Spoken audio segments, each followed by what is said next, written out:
یہ ان دنوں کی بات ہے جب دنیا اتنی ترقی یافتہ نہیں تھی۔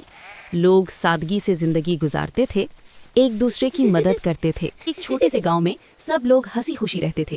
مٹی کے گھر، تنگ گلیاں اور ہر گھر کے باہر چھوٹی سی چارپائی نظر آتی تھی، اور رمضان کا مہینہ پوری محبت اور برکت کے ساتھ گزرتا تھا۔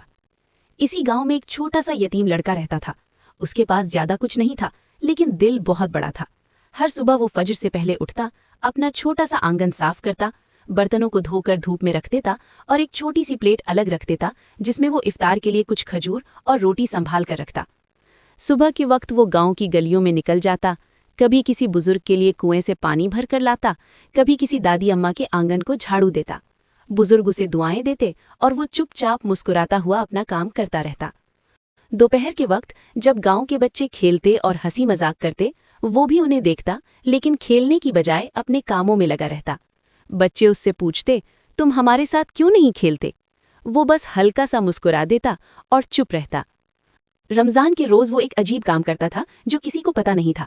عصر کے بعد وہ چھوٹی چھوٹی پلیٹس تیار کرتا، کچھ کھجور، تھوڑی روٹی اور چپکے سے بزرگ لوگوں کے دروازوں کے باہر رکھ دیتا۔ پھر دھیرے سے اگلے گھر کی طرف چلا جاتا، کبھی جانوروں کے لیے بھی چھوٹا سا حصہ رکھ دیتا۔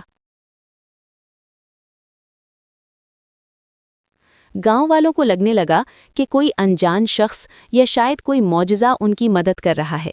لوگ حیران تھے کہ یہ کھانا کون رکھ کر چلا جاتا ہے۔ افطار کے قریب جب سورج ڈھلنے لگتا، گاؤں میں لینٹرن جل جاتی۔ آج کچھ بچوں نے اس یتیم لڑکے کو چپکے سے پلیٹس رکھتے ہوئے دیکھ لیا۔ انہیں سمجھ آ گیا کہ یہ سب وہی کرتا ہے۔ مغرب کے وقت جب سب لوگ جمع ہوئے، بچوں نے گاؤں والوں کو بتایا۔ سب لوگ اس لڑکے کے پاس آئے۔ وہ شرماتے ہوئے نظریں جھکا کر کھڑا تھا۔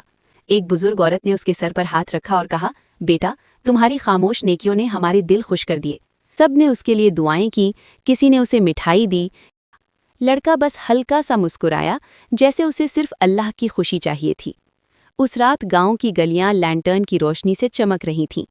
ہر گھر میں افطار کی خوشبو تھی اور ہر دل میں شکر کا احساس۔ اس کہانی کا سبق یہ ہے کہ سچی نیک نیت اور چپ کر کی گئی مدد اللہ کے نزدیک سب سے زیادہ قیمتی ہوتی ہے۔